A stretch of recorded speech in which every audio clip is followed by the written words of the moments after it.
Hello, good morning student. आज का हमारा टॉपिक है इतिहास में ही वैदिक काल। पहले हम पढ़ चुके हैं हड़प्पा सभ्यता के बारे में। हड़प्पा सभ्यता में हमने धोलावीरा, कालीबंगा, इस तरह से 7 से 8 जो सिंधु घाटी सभ्यता के स्थल थे वो पढ़े। उसके बाद सेकेंड टॉपिक था मेरा प्राचीन इतिहास में ही। पहला टॉपिक हमने हड़प्पा सभ्यता पढ़ा, सेकेंड टॉपिक है वैदिक काल। तो आज हम वैदिक काल के बारे में पढ़ेंगे। यहाँ पर मैंने आपको पहले बताया था कि ईसा पूर्व और ईसवी।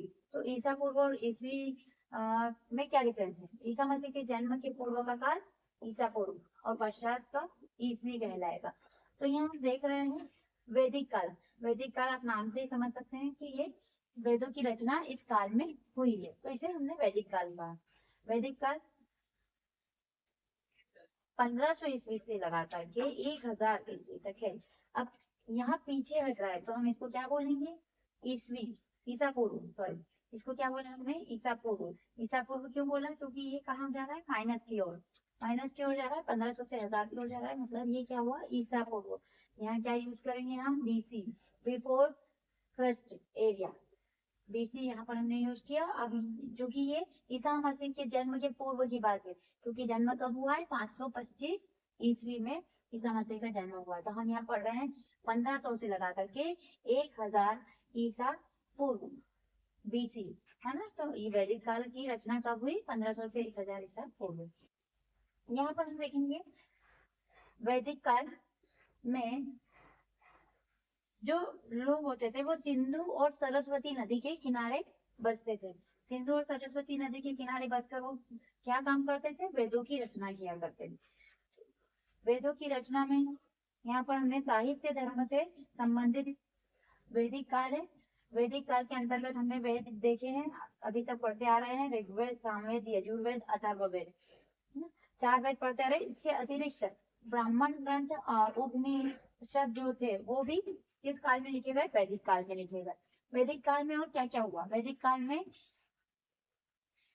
अगर हम अर्थव्यवस्था की दृष्टि से देखते हैं कि अर्थव्यवस्था कैसे मजबूत हुई, तो वैदिक काल में जो लोग हुआ करते थे वो कृषि पर निर्भर हुआ करते थे। कृषि और पशुपालन से संबंधित कार्य किया करते थे। वहां से हमारी अर्थव्यवस्था मजबूत होना स्टार्ट हुई। अब कृषि और पशुपालन के साथ साथ उन्होंने किस चीज पर जोर दिया? तो गाय के पालन पर उन्होंने अधिक जोर दिया। गाय का बहुत अधिक महत्व हुआ करता था। गाय के गोबर से घर बनाए जाते थे, साबुनें बनाई जाती थी, और भी अतिरिक्त चीजें गाय के गोबर से बनाई जाती थी। तो वैदिक काल पूरा ऋषि मुनियों से संबंधित काल। यहाँ पर सिंधु और सरस्वती के किनारे पर बस कर लोगों ने किसकी रचना की? ऋषि मुनियों ने ऋग्वेद, यजुर्वेद, सामवेद, अथर्ववेद और ब्राह्मण ग्रंथ, इसके साथ साथ कई प्रकार के उपनिषद की रचना यहाँ पर की गई। ये काल 1500 से लगा करके 1000 ईसा पूर्व तक माना जाता है। इसके पश्चात, ये तो हुआ ऋग्वेद काल, इसके पश्चात उत्तर वेद काल आता है, जहां पर इससे ऊपर उठ करके हम देखें तो इसकी 1000 से लेकर के 600 ईस्वी तक इस काल को माना जाता है।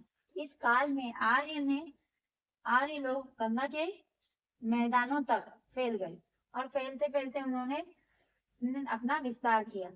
यहाँ पर व्यापार और व्यवसाय को अर्थव्यवस्था की दृष्टि से देखा गया। अर्थव्यवस्था की दृष्टि से व्यापार और व्यवसाय को प्राथमिकता दी गई। यहाँ हम कृषि से ऊपर उठकर व्यापार की ओर महत्व देने लगे। इसके बाद सामाजिक और राजनीतिक दृष्टि से देखें तो जो हमारा ऋषि मुनियों से ऊपर उठ करके जो लोगों की जनसंख्या बढ़ती गई और सामाजिक और राजनीतिक बल मजबूत होता चला गया। तो यहाँ हमने वैदिक काल के बारे में पढ़ा। अब वैदिक काल में आपने 1500 से 1000 में पढ़ा ऋग्वेद काल, और उत्तर वेद काल 1000 से 600 ईस्वी काल। इसके पश्चात क्या होता है? 525 में ईसा मसीह का जन्म होता है, जहां से काउंटिंग कहाँ कैसे होगी? प्लस में होगी। जैसे 525 से फिर 526 में चलेंगे। अब जन्म के पूर्व उनकी मृत्यु कब हुई? तो मृत्यु देखेंगे आप 424 के आसपास हुई। तो ऐसे ईसा मसीह के जन्म के पूर्व माइनस में चलना है और जन्म के पश्चात प्लस में चलना है। तो ये कहलाएगा बीसी, बिफोर क्राइस्ट एरिया, और ये कहलाएगा एडी, एनो डोमिनी। आज का वैदिक काल का टॉपिक समाप्त होता है। अब नेक्स्ट टॉपिक हम कल से देखेंगे। धन्यवाद।